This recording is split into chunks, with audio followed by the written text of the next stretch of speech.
गुरु बिन माला फेरते, गुरु बिन देते दान, गुरु बिन दोनों निष्फल है, पूछो वेद पुराण। करता था तब क्यों रहा, अब कर क्यों पछताए। बोए पेड़ बबूल के, अम्बुआ कहाँ से पाए। राम नाम की लूट है, लूट सके तो लूट, अंत काल पछताएगा जब प्राण जाएंगे छूट। नमस्कार मेरे प्यारे भाइयों, मेरे परमात्मा के प्यारे जीवहंसों। मैं परमपिता परमात्मा से यही अरदास करता हूं कि आप सब मेरे भाइयों का विवेक पहले से ज्यादा और ज्यादा और ज्यादा से ज्यादा बढ़ता ही जाए, और ऐसी कोई दुविधा ना रहे जो मेरे भाइयों के मन में 1% भी घर कर पाए। हर चीज बिल्कुल क्रिस्टल क्लियर होती चली जाए, सारी दुविधाएं खत्म होती चली जाएं, और परमात्मा के दर का रास्ता बिल्कुल साफ दिखाई देने लग जाए। मैं बस यही अरदास करता हूं अपने मालिक से। तो मेरे भाइयों, आज का जो मैं सत्संग करने जा रहा हूं ये बहुत इंपॉर्टेंट है, क्योंकि बहुत से काल के दूत इतने ज्यादा एक्टिव हो गए हैं कि आप सबको भ्रमित करने में कोई कसर नहीं छोड़ रहे। संतों की वाणियों का अर्थ का अनर्थ करके आपको ऐसा भ्रमित किया जा रहा है कि अगर सही वक्त पे आपको मार्गदर्शन नहीं दिया गया तो हो सकता है आपके मन में भी शंका का बीज उत्पन्न हो जाए, और अगर एक बार वो बीज उत्पन्न हो गया तो मेरे भाई बिना पेड़ बने वो नहीं रह पाएगा। इसीलिए आज के सत्संग के माध्यम से मैं उस बीज का ही नाश कर देना चाहता हूं जो ये काल के दूत आपके मनों में ये बीज फेंक रहे हैं, ये शंका रूपी बीज फेंक रहे हैं। आज इन बीज का सर्वनाश कर दिया जाएगा। आज इस बीज को सदा सदा के लिए खत्म कर दिया जाएगा, ताकि ना रहेगा बीज और ना बनेगा पेड़। क्योंकि इन लोगों ने अब हद कर दी है, वाणियों का अर्थ का अनर्थ कर करके लोगों को भ्रमित करने में लगे हैं, और फिर उसी त्रिकुटी में ले जाने की बातें करते हैं जहां जाकर कोई भी साधु सिद्ध कोई भी पार नहीं हो पाया। जो एक बार भी त्रिकुटी में चला गया मेरे भाई इस भूल भलैया से बाहर नहीं निकल पाया।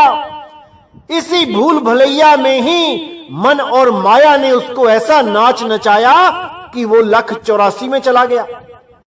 कोई भी नहीं बच सकता जो एक बार भी त्रिकुटी में चला गया, इस इंगला पिंगला सुषमना के दरवाजे में चला गया।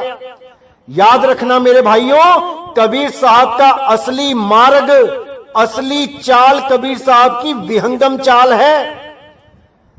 ये वो चाल नहीं है कि पहले त्रिकुटी में जाओ, फिर कहीं और जाओ, फिर कहीं और जाओ, फिर जाके सत्य तक पहुंचो। नहीं, सीधे सत्य को पहुंचाना ही कबीर साहब का मकसद है। डायरेक्ट निशाना लगाना है सत्य पे। इसीलिए साहिब बोलते हैं, निशाना मारे कोई संत सुजान। वो निशाना सीधे सत्य पे लगना चाहिए। सूरत का निशाना शब्द पे लगना चाहिए। अगर शब्द के बिना कहीं और निशाना लगाती है तो कभी नहीं पहुंच पाएगी। लेकिन बहुत से लोग ऐसा भ्रमित करते हैं कि नहीं, पहले इधर जाना है, फिर उधर पहुंचेंगे, फिर वहां जाएंगे, फिर वहां पहुंचेंगे, तब जाके शब्द तक पहुंचेंगे, परमात्मा तक पहुंचेंगे। ऐसा बिल्कुल नहीं है। अरे शब्द विहंगम चाल हमारी, कहे कबीर सतगुर दई तारी। खुले कपाट शब्द झनकारी, पिंड यंड के पार सो देश हमारा है, कर नैनो दीदार महल में प्यारा है। मेरी चाल विहंगम चाल है। मेरी चाल ऐसी नहीं है कि पहले किसी और लोक में जाऊंगा, फिर और कहीं जाऊंगा, फिर कहीं जाऊंगा, फिर और कहीं पहुंचूंगा, तब जाके असली घर पहुंचूंगा। ये सब अज्ञान है, ये सब माया जाल है। साहिब ने सीधे बोला है कि सतगुरु के लक्षण कहूं, अचल विहंगम चाल, अचल विहंगम चाल। वो विहंगम चाल है भाई। लेकिन ये जो अज्ञानी जीव हैं, जिनका अपना कोई गुरु नहीं और जगत गुरु बनने चले हैं, ये सब केवल और केवल वाणियों का गलत अर्थ करके भ्रमित ही करते हैं। तो आज इस गलती को सुधारेंगे और परमात्मा से दुआ करेंगे कि इन लोगों को भी मालिक सद्बुद्धि दे, उन वाणियों के शब्दों के भाव को पकड़ने की सक्षमता दे, ना कि केवल अक्षरों को पढ़ के उसी पे अंदाजा लगाना शुरू कर देते हैं। ये लोग बिल्कुल गलत है। आज आपको त्रिवेणी के बारे में सारा कुछ बताया जाएगा, क्या बोला है संतों ने, क्या है वो त्रिकुटी, आज इसका भेद खोला जाएगा। और उम्मीद है कि आज का सत्संग सुनने के बाद कोई भी दोबारा त्रिकुटी के, भ्रकुटी के, त्रिवेणी के नाम पे भ्रमित नहीं होगा, बिल्कुल नहीं होगा। तो आइए देखते हैं क्या कहती है वाणी। कोई ऐसा देखा सतगुरु संत सिपाही, यानी कि मैंने हजारों लाखों करोड़ों संत देखे जो संत बने घूम रहे हैं, लेकिन उनमें से कोई ऐसा नहीं देखा। कैसा नहीं देखा वो नीचे समझाया जा रहा है। ब्रह्म तेज की प्रेम कटारी, धीरज ढाल बनाई, त्रिकुटी ऊपर ध्यान लगाई, सुरत कमान चढ़ाई। यानी जिसके पास परमपिता परमात्मा का पूर्ण ज्ञान हो, वो अनमोल ज्ञान उसके पास हो, और उसी ज्ञान के बल पे वो सब अज्ञान को धराशाही करता चला जाए, लेकिन प्रेम से, यानी कि वो किसी अज्ञान को टिकने ना दे और ना ही किसी अज्ञानी को टिकने दे, क्योंकि उससे जीवों की हानि होती है। लेकिन फिर भी उसके दिल में सबके लिए प्रेम हो।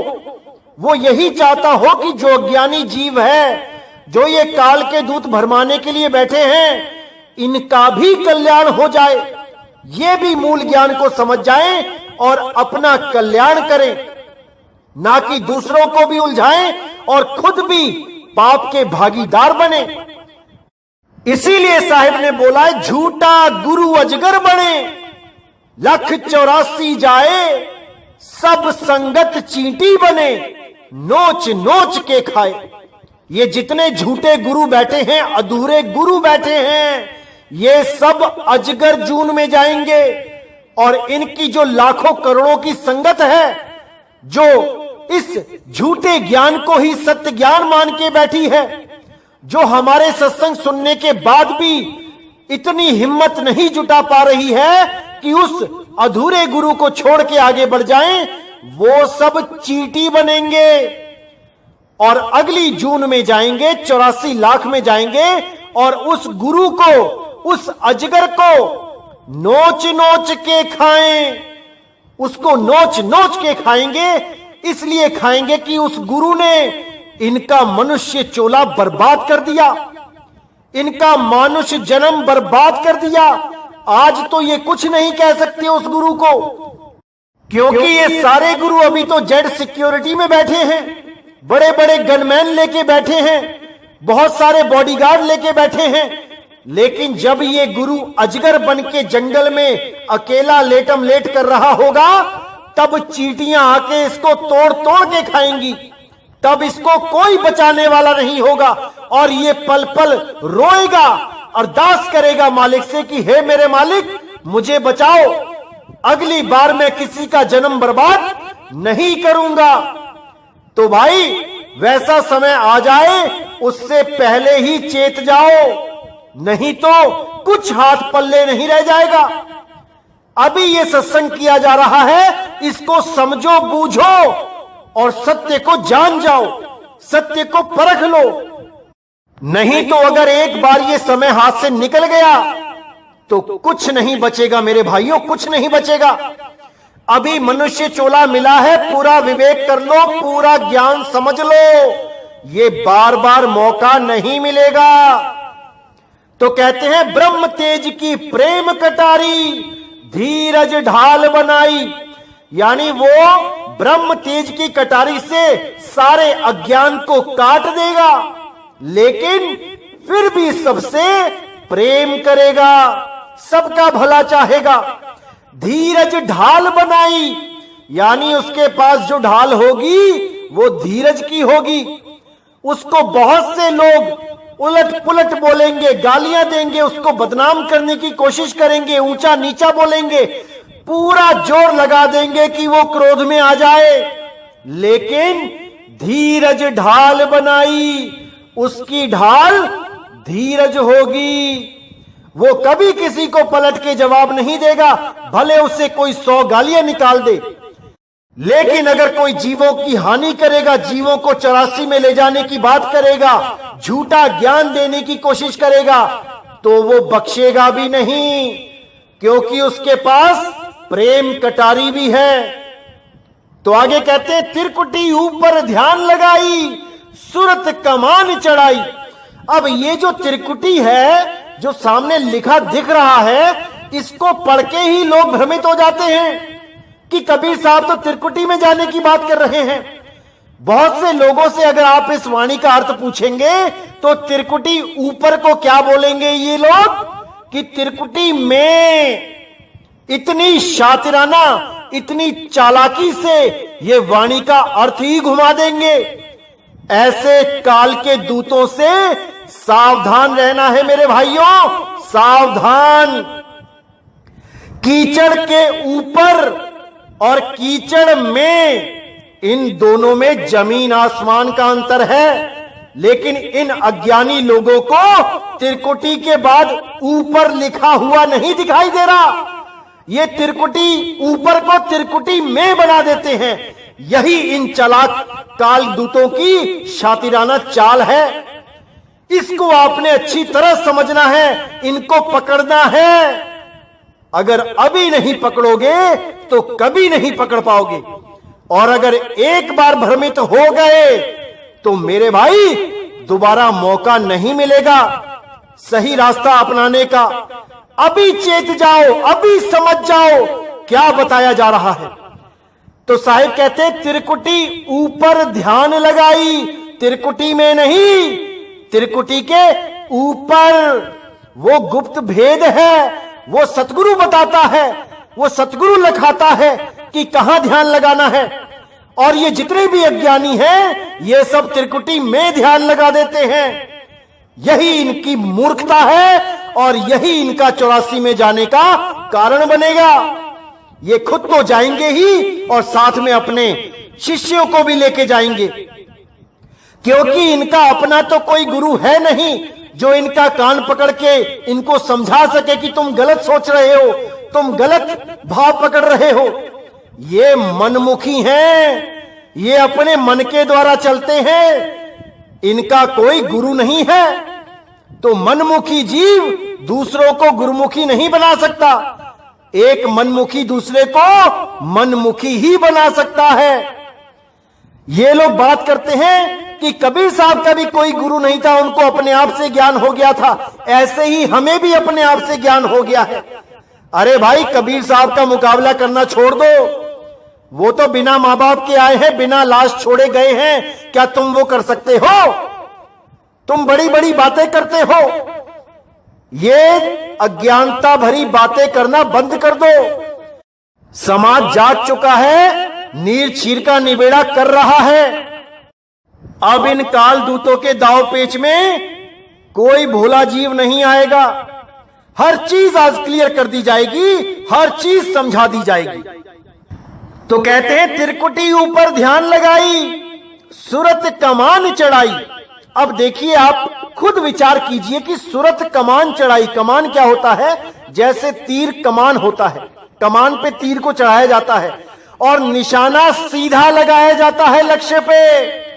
ऐसा नहीं है कि सामने पंछी की आंख में निशाना लगाना है तो वो तीर पहले पेड़ पे मारेंगे, फिर वो टकरा के डाली पे लगेगा, फिर पत्तों पे लगेगा, फिर जाके उस पंछी की आंख में लगेगा। ये अज्ञानता है, ये महामूर्खता है अगर कोई ऐसा सोचता है तो। इसीलिए बोला गया है, शब्द विहंगम चाल हमारी, सीधा निशाना लगाना है शब्द गुरु में।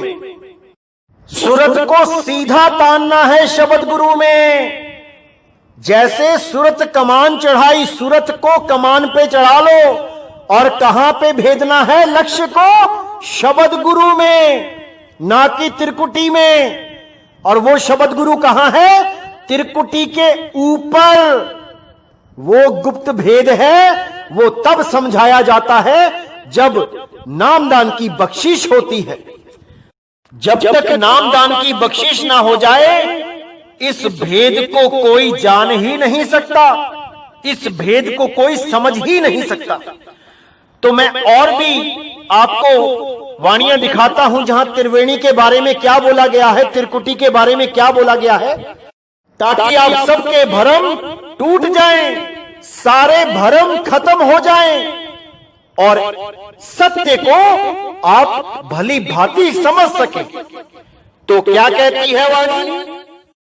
गरीब बंक नाल के अंतरे, त्रिवेणी के तीर, जहां हम सतगुरु ले गया, चूवे अमीर से छीर।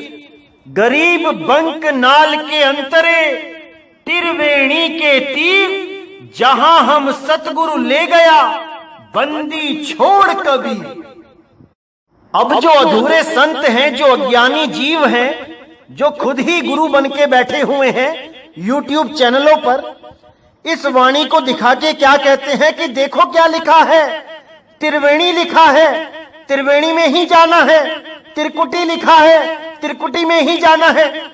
अरे मेरे भाई, आगे क्या लिखा है ये क्यों नहीं दिखाई देता?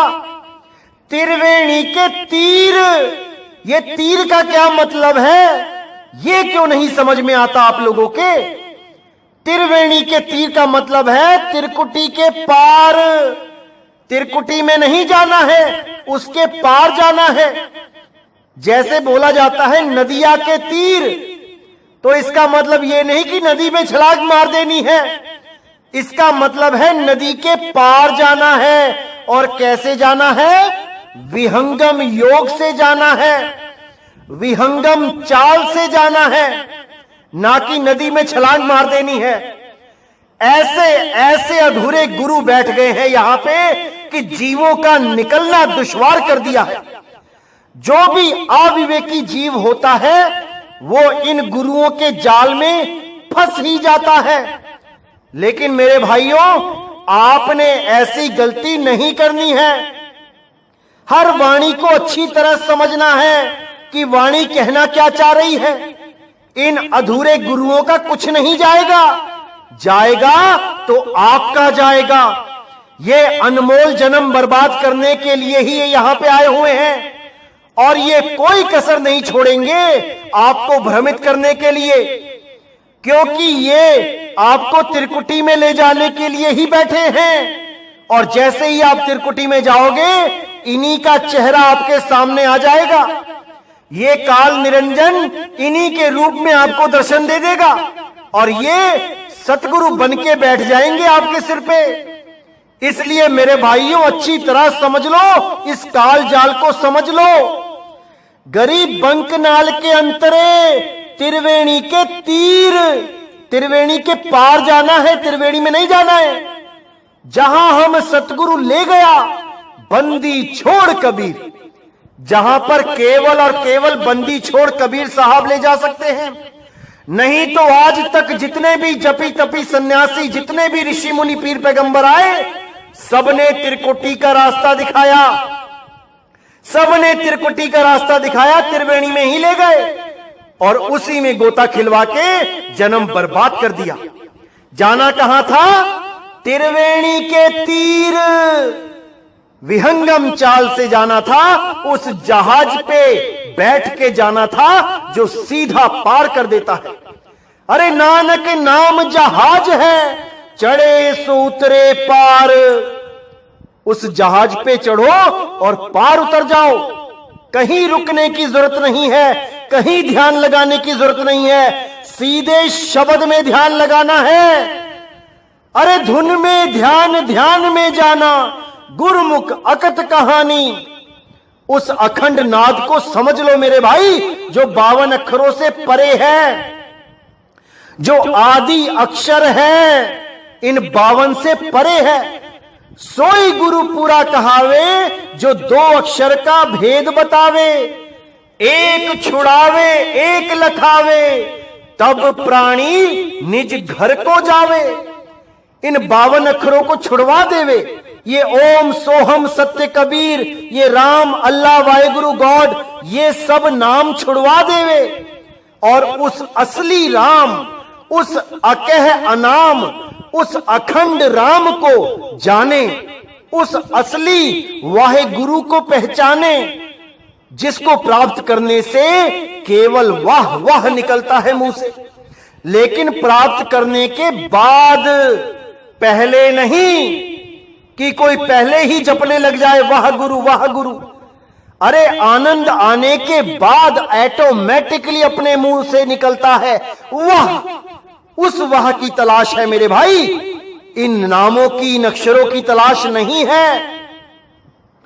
इसीलिए बोला गया है, कहे कबीर अक्षर 2 भाग, होगा खसम तो लेगा राख। ऐसा गुरु ढूंढो जो 2 अक्षरों का भेद बता दे, एक छुड़वा दे और एक लखा दे। सारे 52 अक्षरों से बनने वाले मंत्र, ये पूजा पाठ, ये सब कुछ, ये तंत्र मंत्र विद्या सब छुड़वा दे और उस आदि अक्षर का लखाव करा दे, जिसके लिए बोला गया, नहीं कबीर नहीं धर्मदासा, अक्षर एक सब घट ही निवासा। वाही सो सतपुरुष कहिए, आदि अंत अक्षर गहे रहिए।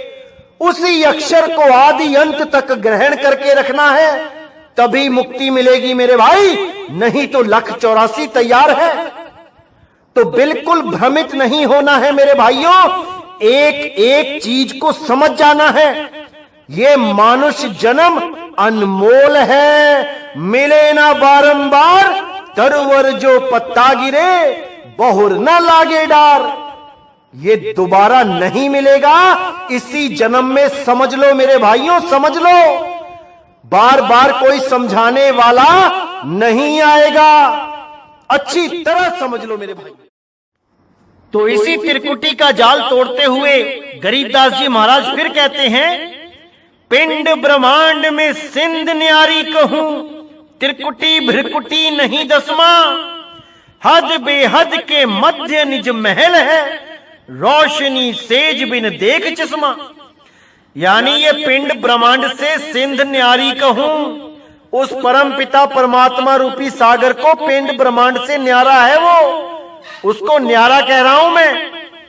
त्रिकुटी भ्रिकुटी नहीं दसमा, इस त्रिकुटी भ्रिकुटी में नहीं है वो कि इस त्रिकुटी में ध्यान लगा के बैठ जाए, कोई सोहंग सोहंग जपने लग जाए।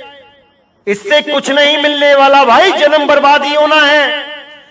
तो कहते हैं, पिंड ब्रह्मांड में सिंध न्यारी कहूं, त्रिकुटी भ्रिकुटी नहीं दशमा। यानी 10वें द्वार पे भी पहुंच गए तब भी मोक्ष नहीं है, मुक्ति नहीं है।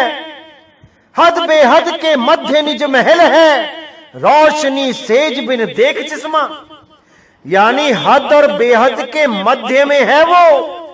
हद यानी ये शरीर और बेहद यानी ये ब्रह्मांड, जितना भी दिखाई दे रहा है ये बेहद है, इसका कोई हद नहीं है। जितना मर्जी आगे जाते चले जाओ, इसका कोई आखिरी पॉइंट नहीं मिलने वाला, क्योंकि ये माया का ही पसारा है। तो कहते हैं, हद बेहद के मध्य निज महल है। ये मध्य क्या है? ये भेद है, ये कोड लगा है। इस कोड को जब खोला जाएगा तभी इस सूरत को अपना असली महल, अपना असली धाम, उसका बोध हो जाएगा। रोशनी सेज बिन देख चश्मा, बिना प्रकाश के वो दिखाई देगा। यानी कि जैसे जितनी भी भौतिक चीजें हैं, इसको देखने के लिए हमें प्रकाश की जरूरत होती है। किसी भी वस्तु का बोध करना है तो प्रकाश की जरूरत पड़ेगी। लेकिन जब सूरत को शब्द का बोध कराना होता है तो वो बिना प्रकाश के ही बोध होता है, यानी बिना देखे वहां नजर नहीं पहुंच सकती।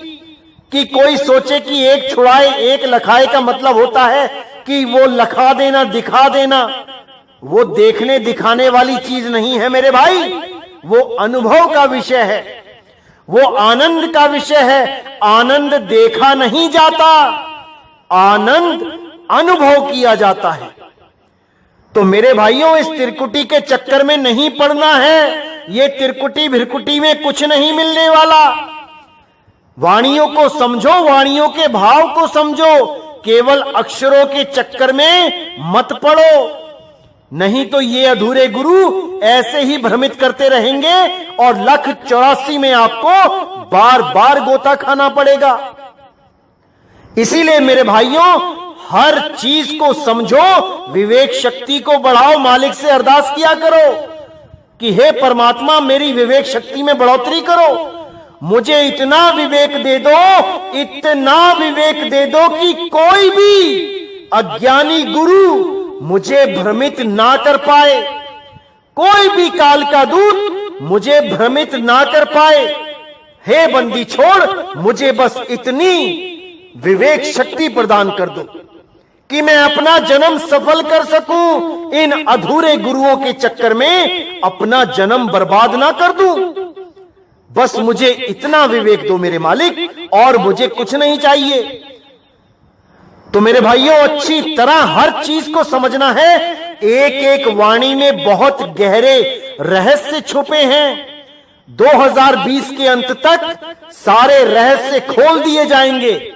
केवल सृष्टि रचना का बोध नहीं कराया जाएगा, क्योंकि मुझे पता है अभी आगे से आगे बहुत से काल के दूत एक्टिव हो जाएंगे, क्योंकि वो बिल्कुल नहीं चाहते कि इस 3 लोक से कोई एक जीव भी आजाद हो पाए, उस परमात्मा के घर तक पहुंच पाए। वो कभी नहीं चाहते। इसलिए मेरे भाइयों, आपने पूरा सावधान रहना है, एक एक चीज को समझना है, एक एक चीज को जानना है। तो आज का सत्संग यहीं समाप्त करते हैं। और मेरे प्यारे भाइयों, हर चीज को बहुत गहराई से समझना है आपने। बार बार ये जन्म नहीं मिलेगा, नहीं मिलेगा। तो इसी के साथ मुझे विदा कीजिए। बोलिए सतगुरु बंदी छोड़ सतगुरु सत्य कबीर साहिब की सदा ही जय हो, सदा ही जय हो। मेरे मालिक की साहिब बंदगी सत ना।